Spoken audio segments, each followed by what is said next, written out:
मेरे यूपी के भाइयों, बोलने दो। देखिए, यहाँ पे बैठे हुए मेरे मन में एक पुरानी बात आई। 32 साल पुरानी बात है। मई 1991 की बात है। मेरे पिता की शव यात्रा तीन मूर्ति भवन से निकल रही थी। अपनी मां के साथ और अपने भाई के साथ हम एक गाड़ी में बैठे थे। सामने भारतीय सेना की एक ट्रक थी, फूलों से लदी हुई थी। उसके ऊपर मेरे पिताजी का शव था। थोड़ी देर काफिला चला, 5-10 मिनट चला। फिर राहुल कहने लगे मैं उतरना चाहता हूँ। तो माँ ने मना किया। उस समय सुरक्षा का भी बहुत था। तो माँ ने कहा नहीं, तुम उतर नहीं सकते। राहुल ने जिद की, नहीं मैं उतरूंगा। मैंने माँ से कहा माँ उतरने दो। राहुल गाड़ी से उतरा। उस सेना की ट्रक के पीछे खड़ा होके चलने लगा और तीन मूर्ति से लेके कड़ी धूप में अपने पिता के जनाजे के पीछे पीछे पैदल चलते चलते चलते चलते यहाँ पहुंचा। इस तिरंगे झंडे में लपेटा गया था। इस तिरंगे के नीचे मेरे पिता का शव था और उसके पीछे चलते चलते मेरा भाई यहाँ आया। उस शहीद पिता का अपमान हरी संसद में किया जाता है। ठीक है। उस शहीद के बेटे को आप देशद्रोही कहते हैं, आप मीर जाफर कहते हैं, उसकी आप मां का अपमान करते हैं। आपके मंत्री मेरी मां का अपमान भरी संसद में करते हैं।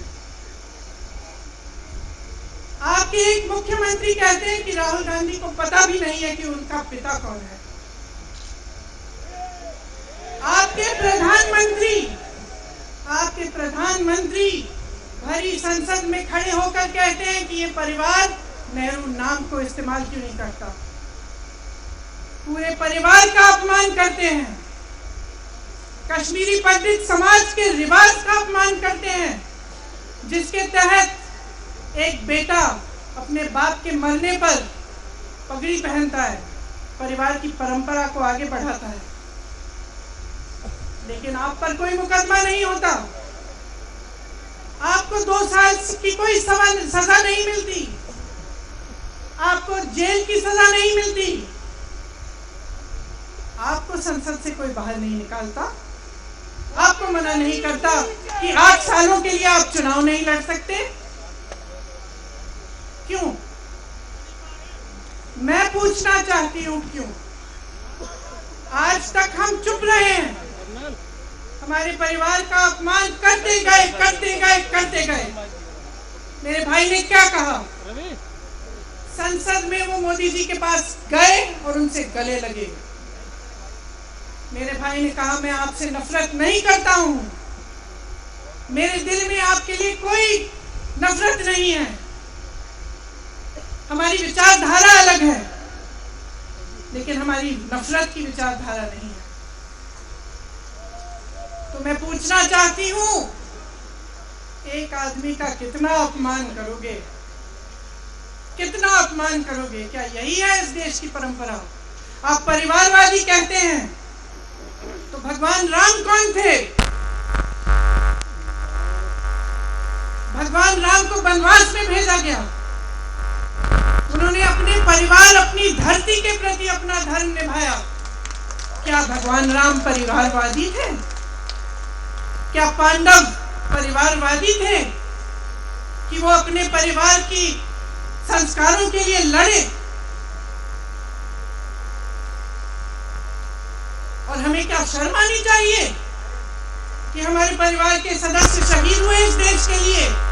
इस झंडे में उनका खून है, इस धरती में उनका खून है। इस देश के लोकतंत्र को मेरे परिवार के खून ने सींचा है। भगवान राम को वनवास में भेजा गया। उन्होंने अपने परिवार, अपनी धरती के प्रति अपना धर्म निभाया। क्या भगवान राम परिवारवादी थे? क्या पांडव परिवारवादी थे कि वो अपने परिवार की संस्कारों के लिए लड़े? और हमें क्या शर्म आनी चाहिए कि हमारे परिवार के सदस्य शहीद हुए इस देश के लिए? इस झंडा झंडे में उनका खून है, इस धरती में उनका खून है। इस देश के लोकतंत्र को मेरे परिवार के खून ने सींचा है। और जो सोचता है कि हमें अपमानित करके हमें डराएंगे, हमें धमकाएंगे, जो सोचता है कि तमाम एजेंसियों को लगाकर हम पे छापे मारकर हमसे कुछ भी करके हमको हमें डराएंगे, वो गलत सोचते हैं। हम डरने वाले नहीं हैं। हम और मजबूती से लड़ेंगे। हम इस देश के लोकतंत्र के लिए कुछ भी करने के लिए तैयार हैं। इस देश के लोकतंत्र को, इसकी नींव कांग्रेस पार्टी के महान महापुरुषों ने की डाली है। कांग्रेस पार्टी लड़ी इस देश की आजादी के लिए और आज भी इस देश की आजादी के लिए ही लड़ रही है। कभी कभी मैं सोचती हूँ, मुझे समझ में नहीं आता कि पब्लिक क्या सोच रही है। क्या देख नहीं रही है क्या हो रहा है? क्या आपको दिख नहीं रहा है कि आपकी सारी संपत्ति लूटी जा रही है? एक आदमी को दी जा रही है। गिने चुने उद्योगपतियों को सब कुछ दिया जा रहा है। किसकी संपत्ति है? ये राहुल गांधी की संपत्ति है। ये आपकी संपत्ति है। ये पीएसयू किसके हैं? किसके लिए बनाए गए? आपके लिए बनाए गए, जो ऐसे एक के बाद एक इनको बेचे जा रहे हैं, दिए जा रहे हैं। इसी से तो आपका रोजगार आता है। छोटे उद्योगों से, छोटे व्यापारियों से आपका रोजगार आता है।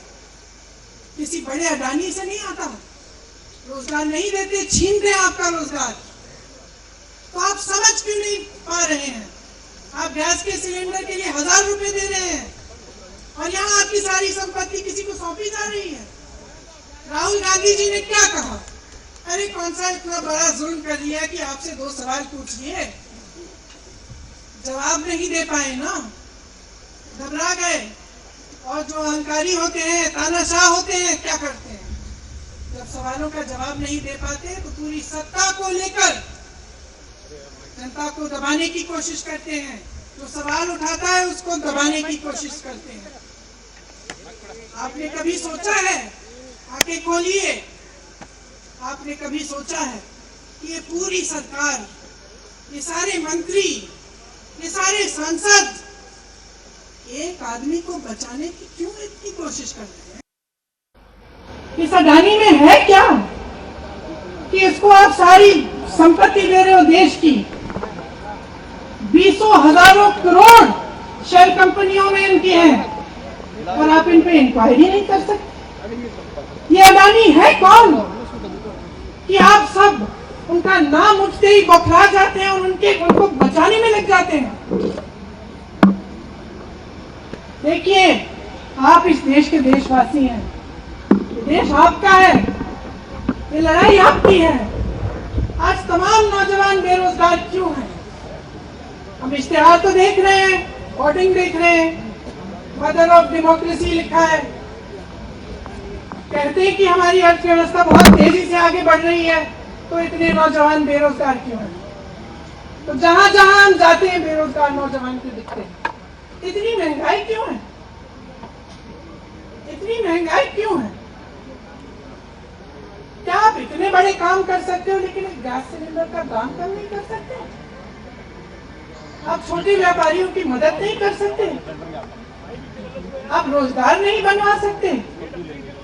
फिर आपकी सरकार किस काम की है? लोगों को दबाने के लिए है या अडानी जी को आगे बढ़ाने के लिए है? तो आज ये समय आ गया है कि हमें गंभीरता से सोचना पड़ेगा।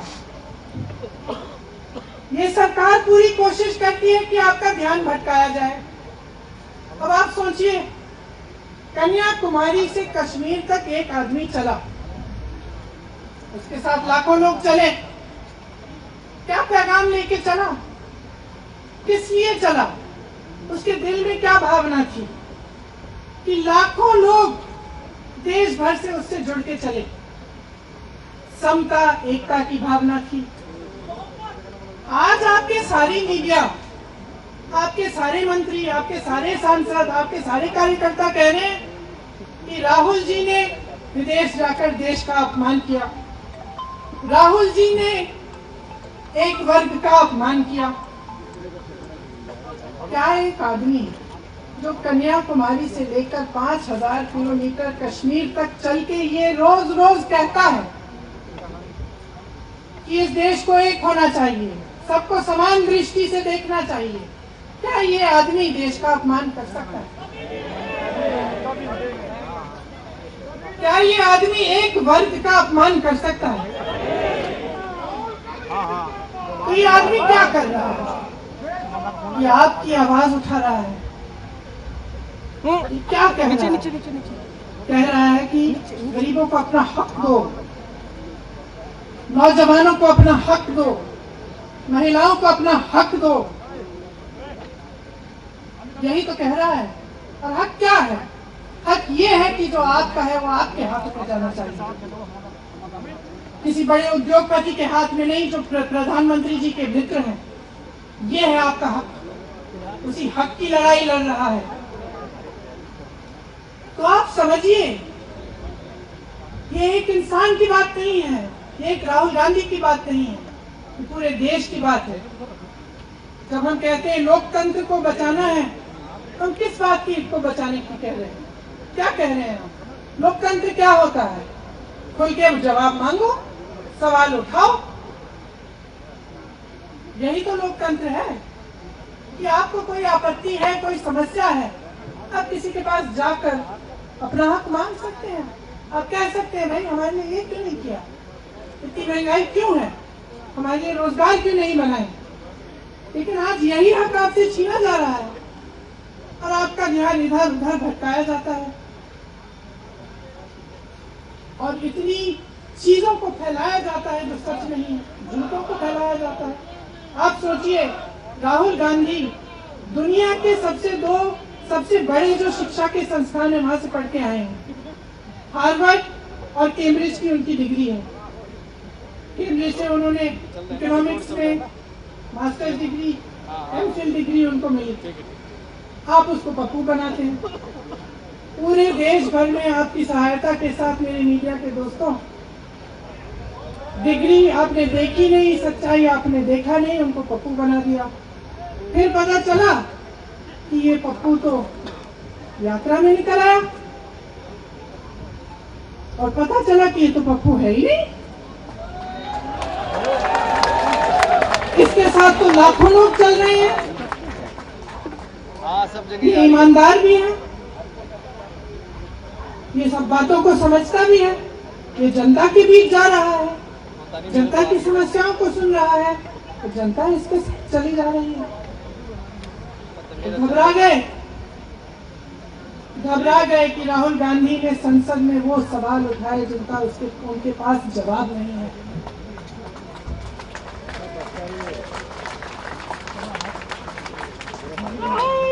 क्या किया सुन लीजिए। एक तरफ से हंसी भी आती है कि एक आदमी को रोकने के लिए इतना सारा करना पड़ा। जिस आदमी ने राहुल जी के खिलाफ सूरत में कंप्लेंट लगाई, आपको मालूम है कि पिछले साल उसने खुद कचहरी में जाके बोला इस पे आप स्टे लगा दीजिए। 1 साल के लिए अपने ही केस पे स्टे लगवाया, फिर वापस कब गए केस खुलवाने के लिए? राहुल गांधी के संसद में अडानी के भाषण देने के 1 हफ्ते बाद, 1 हफ्ते बाद वो आदमी वापस जाता है, कहता है केस खोल लीजिए, हम तैयार हैं। 1 महीने के अंदर हमारी नौकरी जाएगी। जज कह देते हैं कि राहुल गांधी को 2 साल की सजा मिलेगी। आपने देखा इस देश में कितने केस हैं कि जेल में 10 साल के लिए पड़े रहते हैं, उनकी सुनवाई नहीं होती। ये तो सुनवाई भी फट से हो गई, जजमेंट भी फट से हो गई, सजा भी फट से हो गई। और आपने कह दिया अगले दिन कि 8 सालों के लिए ये चुनाव नहीं लड़ सकते, संसद से बाहर कर देंगे इनको। वाह वाह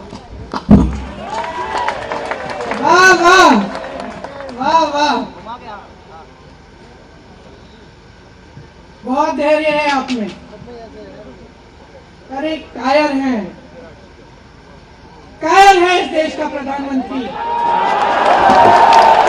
लगा दो केस मुझ पर, लगा दो केस मुझ पर, जेल ले जाओ मुझे भी, लेकिन सच्चाई ये है कि इस देश का प्रधानमंत्री कायर है।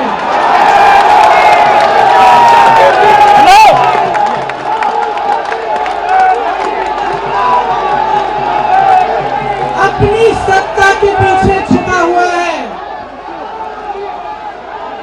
अहंकारी है, और इस देश की बहुत पुरानी परंपरा है, इस देश की बहुत पुरानी परंपरा है, हिंदू धर्म की पुरानी परंपरा है कि अहंकारी राजा को जनता जवाब देती है। और इस देश की बहुत पुरानी परंपरा है कि अहंकारी राजा को ये देश पहचानता है। मेरे परिवार ने मुझे एक चीज सिखाई है कि ये देश दिल से बोलता है और दिल से सुनता है। ये देश सच्चाई को पहचानता है।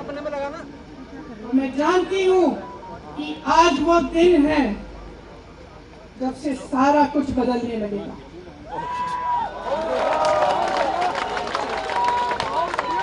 मेरे मीडिया के साथियों, मैं आपसे कहना चाहती हूँ, बहुत हो गया है।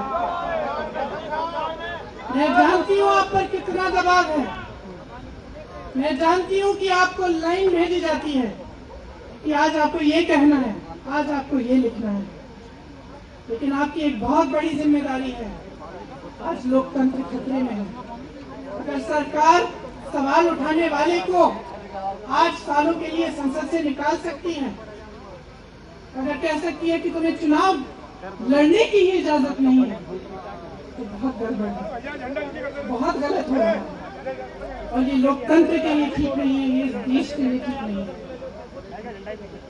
जब आप पत्रकार बने, शुरू में जब आप काम के लिए आए, तो आपके दिल में भी ये होगी बात कि देश के लिए मैं सच्चाई बोलूंगा, सच्चाई बोलूंगी।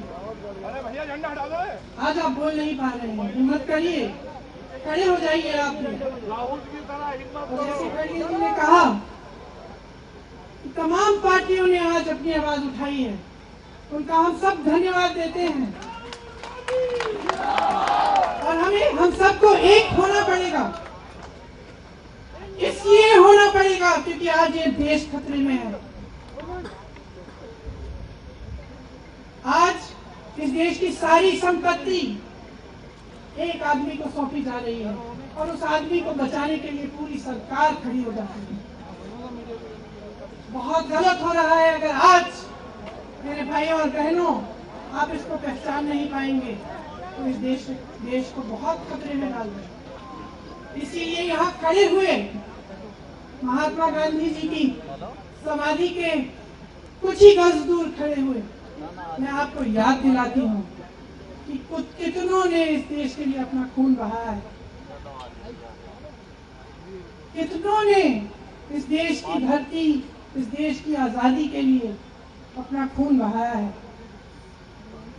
ये अफसर हैं यहाँ तैनात खड़े हैं, इसी तरह से इनके भाई सरहद पे खड़े होते हैं हमारे लिए, आज भी अपना खून बहा रहे हैं। क्या इसके लिए? क्या अडानी जी के लिए?